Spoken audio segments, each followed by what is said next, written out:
Hey, what's up guys? Welcome back. The Great Guitar Build-Off official contest is all but over at this point. Voting's done. Auctions are, I think, all done or very close to it. And all we're waiting on now is the winner announcement. But there is still an unofficial contest going on. And in the words of kids these days, it's lit.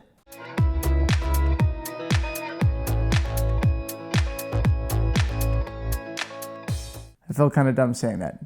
But anyway, there are a number of unofficial entrants. I'm not sure what that number is, but if you go to greatguitarbuildoff.com, you can actually see all their names, and some of their creations are insane. So in this video, I'm talking to you guys, the unofficial entrants. These are my tips for you. And let's be very clear, they're not guitar tips. You guys probably don't need my help. A lot of you are doing a fantastic job, probably stuff that I certainly couldn't do. But I get the sense, and we've talked about this a little bit before, that some of you are trying to start YouTube channels, and hopefully you're going to listen to what I said in the last video and make tutorials and help people out and spread the knowledge and do some good with it. And one of the things that I think will help you do that is maybe learning a couple things that I've learned over the past several years about videos. Now let's be very clear, I am not a videographer, I have no training in this, I'm arguably not even good at it, but I have learned quite a few things from my viewers and from watching other people and from figuring it out and seeing what works and all of that.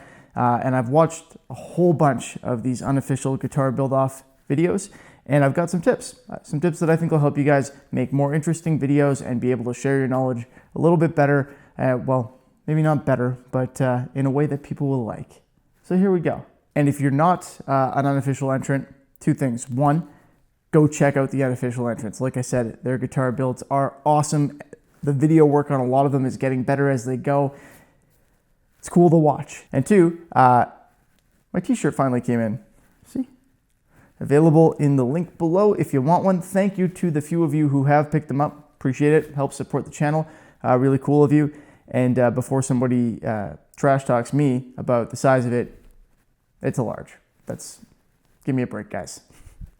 Anyway, on to my video tips. These are just a few quick things. There are some great tutorials out there about color grading, about B-roll, about how to make your videos look cinematic, about lens choices, all of that stuff.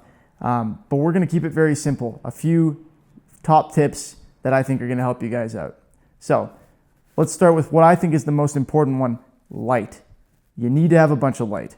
This becomes especially important if you're filming on a smaller camera or a phone or something like that. A camera has an aperture, it's got a place where it takes in light, and the smaller that is, the more light you need. So if you're filming on a GoPro, you're gonna need more light than if you're filming on a big DSLR. If you're filming on an iPhone, you're gonna need even more. And what happens is the more light you get, the crisper and better your image is gonna be. It's not just about making you look good.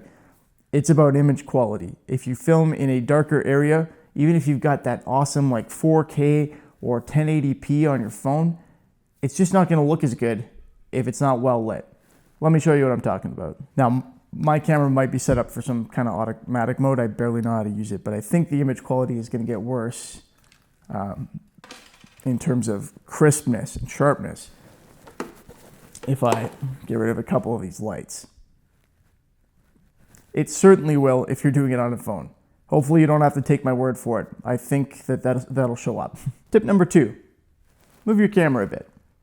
See, we just changed spots, we changed angles. We've done it a few times in this video. And if you look at some of my recent videos, you'll see that I do that. It helps. It keeps people interested. It makes it easier for them to focus. It makes it easier to highlight that you're moving on to a new point.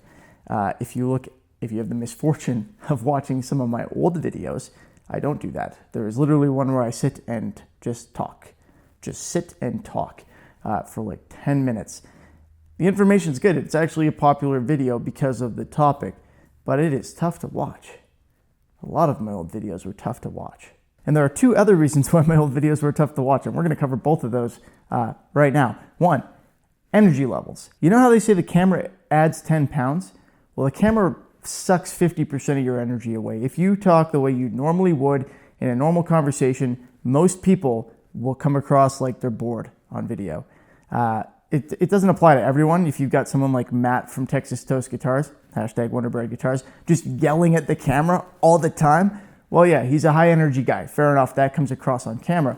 But again, if you look at some of my older stuff, and I'm not telling you to, but if you were to do that, you would see that I speak like a normal guy, and I try and give some information, and maybe you'll find this information useful, and hopefully you will, but you really have to be paying attention if I speak the way I normally do, instead of showing a little bit more energy and coming across through the camera like you're more interested than you probably actually are, because nobody would have a conversation like this in real life. You look insane. We'll move on to the next one without changing camera angles. The other reason my old videos were hard to watch, they were filmed in a warehouse and I was using camera audio. Now, it wasn't SLR camera audio. It was a camera with an okay microphone, but it wasn't good. Okay, so you can get microphones that go on your camera, depending on the camera type. Sometimes iPhone cameras have a decent microphone. I guess it's just the iPhone has a decent microphone, that kind of thing. But if you're using that setup, well, it doesn't reduce the noise from external sources. That's why I use a lav mic. Even in this quiet garage that I'm standing in right now, if I put the microphone on top of my camera, you get a bunch of echo. It would be faster to edit, but still. So I've got a lav mic. I've recently learned to put it down here on my shirt instead of up here on the collar so that it's not like brushing against my neck and stuff. And it works in the warehouse. Even with the compressor on, it's not too bad. It takes in noise from a very small area, so it works well. What I've got is a very cheap Sony lav mic on a Zoom H1, which is not a particularly expensive microphone, believe me. And it's just plugged right in there. And this works as its own recording mic type thing when it's not plugged in there. But yeah, two options. So that is, I think, more important than video. If I had to choose between giving up my camera and keeping the lav mic and filming on an iPhone, or getting a fancier camera and having to give up the microphone, I'd keep the microphone. It's just way easier to watch a video with good audio. All right, guys, so those are the big ones. Those are going to make a whole lot of difference for some of you. Some of you are great, of course, and well, you're all great, but some of you already know all this. But yeah, 3 quick extra tips that are going to help you out. 1, look into the lens. Avoid the temptation to look at the viewfinder, check your hair, yada, yada. Do that before you're actually talking. Yeah. Anyway, look directly into the lens. It's going to make it easier. It's going to make it more compelling, make it easier for people to actually feel like they're connecting with you. Again, a mistake that I eventually learned from my own videos. So look into the camera. 2, if you're actually talking to the camera, take up most of the frame. Don't put your head in the shot like this and have a bunch of empty space in the background. The rule of thirds from photography, it makes sense in photography, but it's kind of weird when you're supposed to be the subject of the video. So take up most of the frame. And 3, if you can, color grading is cool. It really does make your videos look more professional, even if you don't have an interesting background or anything like that. I mean, if you're filming with a light in the back, obviously that's not great, but still, color grading can change the complexion of your video. I'll show you kind of right now what I'm talking about, but I'm not going to do, obviously, a tutorial on it because there are people who are actually good at it. So just look up color grading tutorials. You can do it on almost any piece of software, even iMovie allows for it. But here's my video without color grade.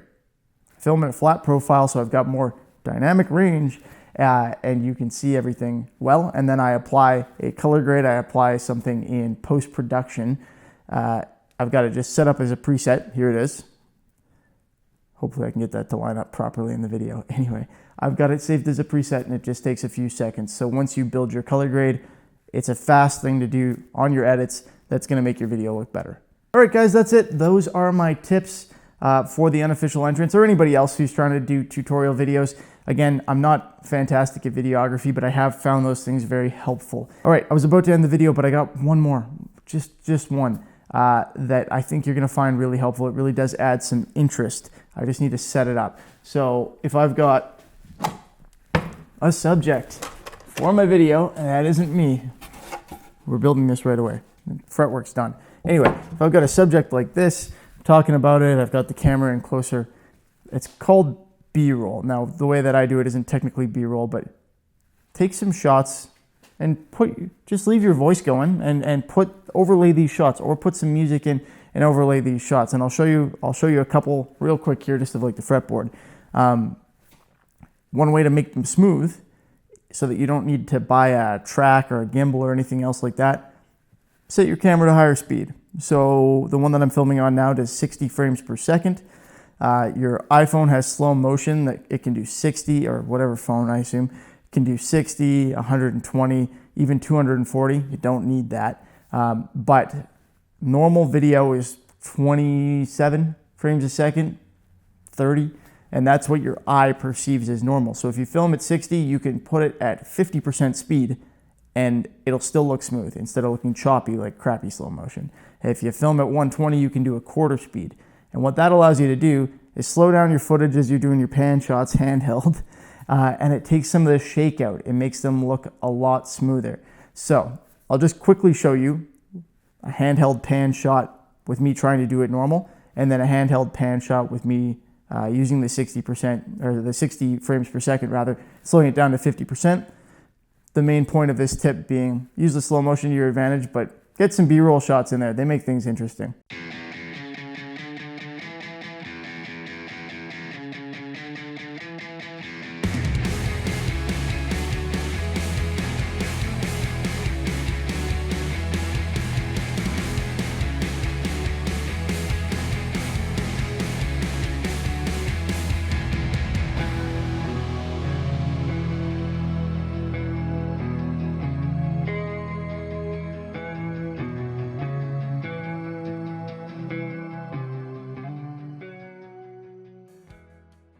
All right, guys, that is it. Those are my tips. I hope you found them helpful. If you did, please feel free to give this video a thumbs up. I would appreciate it. Remember, subscribe if you haven't already, and stay tuned because it's time now for me to do my 100,000 subscriber giveaway announcements. So I've already gone through, created my monster spreadsheet with everybody's names, all the different submissions, and run my random number generator, and I got some winners. So stick around, because right away here, we're going to be announcing those.